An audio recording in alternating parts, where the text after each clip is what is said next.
ஒரு கிராமத்தில் சேவல் ஒன்று மரத்தின் கிளையில் அமர்ந்து இருந்தது. அது காலையில் தன் குரலில் கூவி எல்லாரையும் எழுப்பிவிட்டுக் கொண்டிருந்தது. அப்போது ஒரு நரி மரத்தின் அருகில் வந்து அந்த சேவலிடம், "ஹலோ நண்பா, எப்படி இருக்கிறாய்?" என்று கேட்டது. சேவல் குனிந்து கீழே பார்த்தபோது அந்த நரி மரத்தின் அருகில் நின்று கொண்டு இருந்தது. அப்போது அந்த சேவல் நினைத்தது, நான் இவனிடம் கவனமாக இருக்க வேண்டும். இவன் தந்திரமான நரி. என்னுடைய நண்பர்கள் பலரையும் கொன்று சாப்பிட்டுள்ளான்.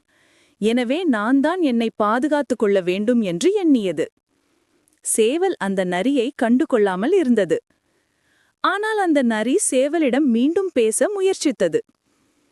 நரி சேவலிடம் சொன்னது, "நண்பா, நீ மரத்தின் கிளையில் தானே இருக்கிறாய். அருகில் ஏதாவது நாய் தென்படுகிறதா?" என்று கேட்டது. சேவல் சுத்தி முத்தி பார்த்தது. அங்கே எந்த நாயும் இல்லை. ஆனால் நரிக்கு ஒரு பயம் காட்ட வேண்டும் என்று எண்ணிய சேவல், "ஒரு கூட்டமாக நாய்கள் இங்கேதான் ஓடி வந்து கொண்டிருக்கின்றன" என்றது. அதைக் கேட்ட நரியோ, "அப்படியா? அப்போது நான் இங்கே இனிமேல் இருப்பது சரியில்லை" என்று பயத்தில் ஓட ஆரம்பித்து விட்டது. நரி மிகவும் வேகமாக பயந்து ரொம்ப தூரம் ஓடிவிட்டது. அப்போது சேவல் நரி ஓடுவதை பார்த்து சிரித்துக்கொண்டே இருந்தது. நீதி: அடுத்தவருக்கு தீமை நினைத்தால் அது நமக்கே தீமையாக வந்து முடியும்.